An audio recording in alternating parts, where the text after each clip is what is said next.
столице продолжается подготовка к отопительному сезону. Проводятся еженедельные рабочие заседания городского штаба по подготовке к предстоящему отопительному сезону. В работе штаба принимают участие представители объектов соцкультбыта, руководители управления округов и пригородов, а также коммунальные службы. По доложенной информации, в настоящее время промывка системы отопления проведена в более 2700 многоквартирных жилых домах, что составляет 76%. Готовность объектов здравоохранения составляет 46%. На объектах управления образования проведена промывка в 49 детских садах, 43 школах и 2 объектов дополнительного образования. По ним подготовка составляет 81%. Также полным ходом идет ремонт спортивного зала Хангаласской средней школы. Все работы планируется завершить к началу сентября. Активно ведутся работы по промывке системы отопления в Автодорожном, Гагаринском округах и микрорайоне Кангаласы. Также в подведомственных объектах Управления культуры и духовного развития. Ресурсоснабжающие организации начали выдачу первых актов готовности к отопительному сезону.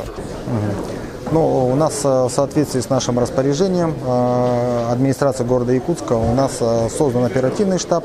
В оперативном штабе у нас находятся все заинтересованные структуры администрации города Якутска, в том числе округа, управляющие компании, надзорные органы. Штаб у нас проходит еженедельно по четвергам.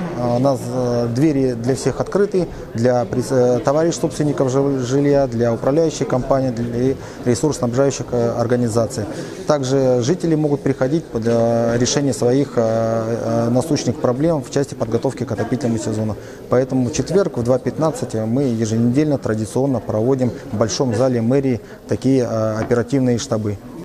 Готовность к отопительному сезону в городе Якутске составляет 82%. Есть вопросы по капитальному ремонту детского сада, школы и городского лицея. В целом готовность ресурсоснабжающих организаций составляет более 80%.